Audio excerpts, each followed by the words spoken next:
malam-malam waktu itu dan bisa merasakan bau yang begitu harum, dan kita semua saat itu bulu kuduk pada merinding semua. Kita tidak tahu itu bau harum datang dari mana.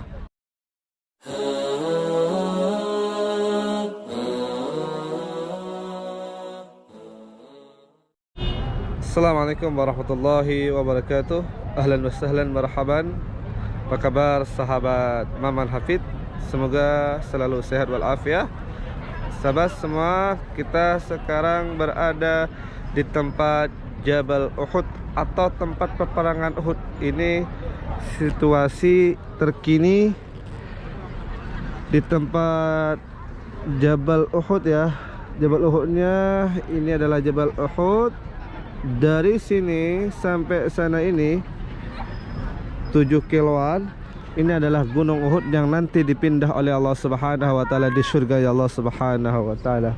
Dan ini di sebelah ini adalah Jabal Pamana atau dipanggil dengan Jabal Rumman. Di sini pula ada yang namanya tempat makbarah para syuhada Uhud, yaitu yang wafat di peperangan Uhud ini, terutama paman baginda Rasulullah sallallahu alaihi wasallam. Kita ditemani oleh YouTuber Arab Saudi, yaitu Ustadz Khairul Azam ya. Subhanallah, beliau ziarah ke sini dan kita akan tanya-tanya tentang bagaimana sejarah Jabal Uhud ini. Bagaimana Ustadz? Teman-teman yang dirahmati Allah Subhanahu wa taala, Assalamualaikum warahmatullahi wabarakatuh. Waalaikumsalam. Para subscriber Maman Hafiz, alhamdulillah sekarang kita berada di tempat yang mulia, tempat di mana di sini dikuburkan sahabat-sahabat Rasulullah dan juga paman tercinta Rasulullah sallallahu alaihi wasallam, yaitu Sayyidina Hamzah. Jadi sekarang kita berada di lembah Uhud. Ya, di lembah Uhud. Di belakang kita teman-teman terbentang ini adalah gunung yang disebutkan oleh Rasulullah sallallahu alaihi wasallam bahwa gunung ini nantinya oleh Allah Subhanahu wa taala akan diangkat ke dalam surganya. Allah. Nah, kenapa banyak orang-orang berziarah ke Jabal Uhud ini?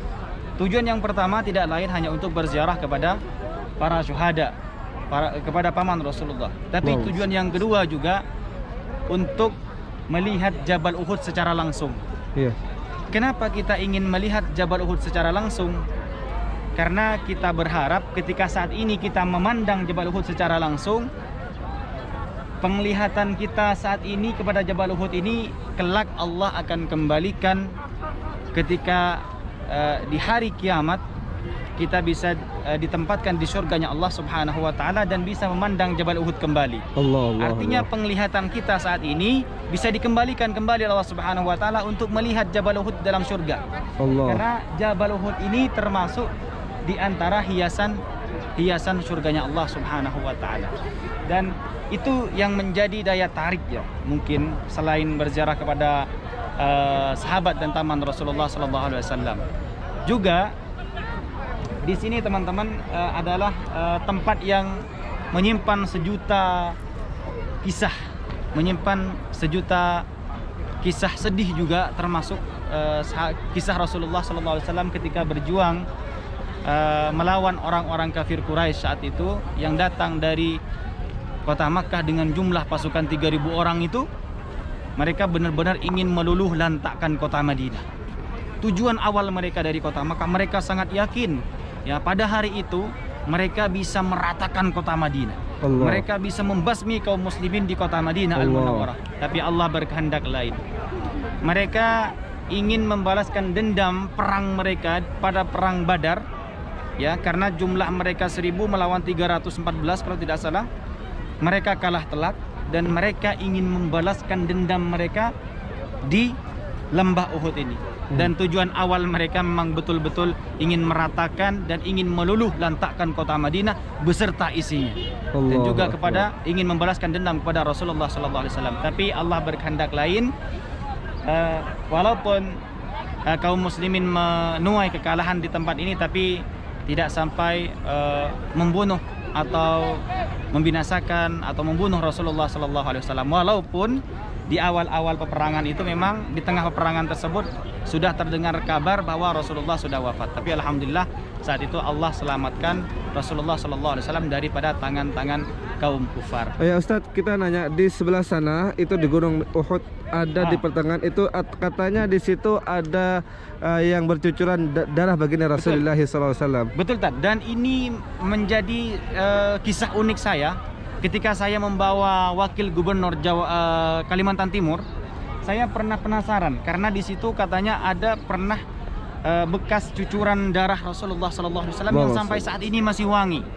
Ya, orang-orang yang beruntung bisa merasakan wanginya tersebut, maka dia termasuk orang-orang yang beruntung ketika berziarah. Dan saya waktu itu malam-malam penasaran, diajak oleh orang Arab bersama gubernur Kalimantan Timur, wakil. Saya diajak ke sini, datang ke sana, dan malam-malam waktu itu dan bisa merasakan bau yang begitu harum. Dan kita semua saat itu bulu kuduk pada merinding semua. Kita tidak tahu itu bau harum datang dari mana. Iya. Tapi ada juga orang-orang yang tidak bisa mencium bau tersebut. Itu khusus malam ya, baunya? Malam. Waktu itu kita datang malam. Memang di situ banyak jamaah-jamaah kita yang memang sudah terbiasa ziarah ke sini, memang datang malam bisa mencium bau misterius tersebut. Wallahu a'lam bau apa tersebut, tapi banyak orang mengatakan, ulama juga mengatakan bahwa memang bau tersebut bau daripada darah baginda kita Nabi Muhammad SAW. Dan saat itu saya sempat tidak percaya, dan itu pun saya taruh di vlog saya. Ada di video-video sebelumnya saya sudah upload di YouTube waktu itu. Malam-malam nggak percaya banget kalau ada bau harum seperti itu. Ya, kalau sekarang kan nggak terasa baunya kalau di sini. Nggak ada. Tapi kalau malam berarti ada bau yang harum. Betul. Kalau malam itu memang ada bau yang khas, yang bukan bau parfum. Bisa dicium kalau memang ada teman-teman yang mendapatkan bau harum di sini, itu memang tanyakan, ini parfum kamu bukan? Pasti bukan. Pasti bukan. Karena waktu itu kita semua pakai parfum, nggak ada yang kenal dengan bau parfum tersebut. Dan memang kalau firasat saya mungkin itu adalah pertanda dari Allah bahwa itu adalah bau harum dari darah-darah para syuhada dan darah Rasulullah yang pernah tercucur di medan perang Uhud ini. Karena memang kelak mereka yang di belakang kita, para sahabat-sahabat yang wafat, yang syahid di sini ini akan dibangkitkan oleh Allah Subhanahu wa taala, tetap dengan lukanya, tetap dengan darah yang masih mengucur, dan dengan bau harum yang seperti bau minyak misik. Iya, seperti itu. Itu firasat saya. Masya Allah. Kemudian Ustadz, apa yang kita bisa ambil di tempat peperangan Uhud ini, kita bisa ambil untuk pelajaran bagi kita semua, Ustadz? Kalau pelajaran yang bisa kita ambil sih mungkin dari kisah perangnya, Ustadz. Iya. Karena ketika di awal-awal peperangan, ketika sahabat Rasulullah itu patuh kepada perintah Rasulullah, itu untuk tetap berada di atas sini, ya, di Bukit Jabal Rumat ini, mereka masih menuai kemenangan. Sampai-sampai musuh-musuh itu lari tunggang langgang ke arah sana tadi. Jadi pasukan Rasulullah dari arah sini, musuh dari arah sana, dan pasukan pemanah dari sini, pasukan Khalid bin Walid dari arah sana, pasukan berkudanya. Nah, makanya pasukan Khalid bin Walid itu tidak bisa melewati, tidak bisa menyerang dari belakang sini, karena di sini dihadang oleh pasukan pemanah. Yang 50 orang pemanah ditempatkan di sini. Ini strategi yang sangat jitu dari Rasulullah SAW, yaitu menempatkan para sniper, ya, kalau zaman sekarang sniper mereka ditempatkan di atas sini, dan itu satu orang pemanah bisa melesatkan 5 anak panah sekaligus dan bisa mengenai kepada musuh semuanya. Dan ketika mereka patuh di sini kepada perintah Rasulullah, mereka menuai kemenangan. Akan tetapi ketika mereka sudah tergoda, lupa dengan perintah Rasulullah untuk tetap tegar di atas sini, mereka tergoda dengan ghanimah yang ada di bawah, mereka ikut turun dan tersisa 7 orang, kalau 7 apa 9 orang di atas. Saat itu Khalid bin Walid menyerang dari arah belakang. Dan di sini intinya pelajarannya buat kita semua, sekecil itu saja perintah Rasulullah kita lalaikan, sekecil itu saja perintah Rasulullah kita abaikan, maka celaka yang ada atau yang akan kita dapatkan ketika kita meninggalkan perintah Rasulullah SAW. Wa ati Allah wa ati Rasul, ya Ustaz. Betul. Ya, kita tutup, Ustaz. penutupan. Oke, teman-teman, kita sambil jalan, Tat. Ya. Sekarang banyak banget orang ziarah, Tat. Padahal sekarang ini musim pandemi. Iya ya. Ternyata saat ini teman-teman kita bukan cuman grup kita saja yang berziarah, tapi mungkin bisa dibilang lebih dari 1000 ini, Tat. Iya benar. Busnya itu banyak ya. Banyak Dari banget. sana itu sampai sana tuh. Betul. Allah. Jadi hari ini begitu banyak orang-orang yang melakukan ziarah di Jabal Uhud. Dan ini membuat aparat keamanan barusan sempat kaget. Ini ada apa ini?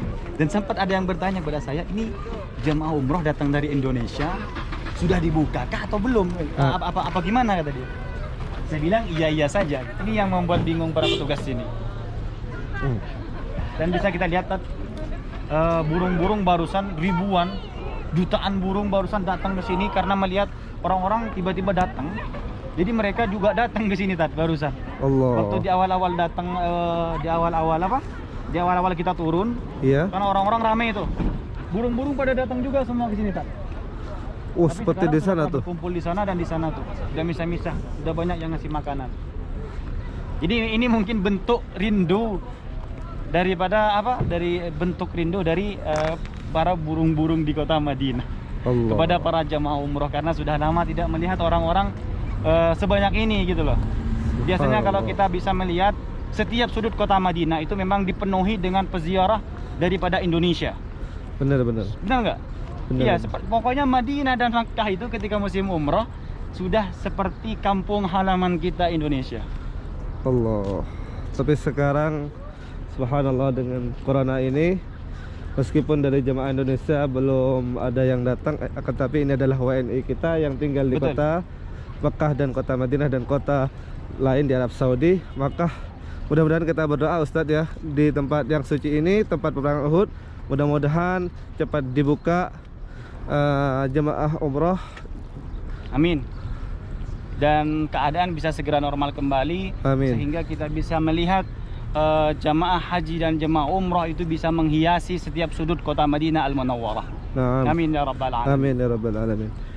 Ya, mungkin sahabat semua, sahabat Maman Hafid dan juga Ustadz Khairul Azam, terima kasih atas sejarahnya yang berada di kota Madinatul Munawwarah. Mudah-mudahan kita mendapat manfaat, dan jangan lupa di like dan subscribe dan dibagikan kepada sahabat-sahabat semua agar mereka tahu dan terketuk hatinya untuk bisa ziarah ke kota Madinatul Munawwarah. Assalamualaikum warahmatullahi wabarakatuh.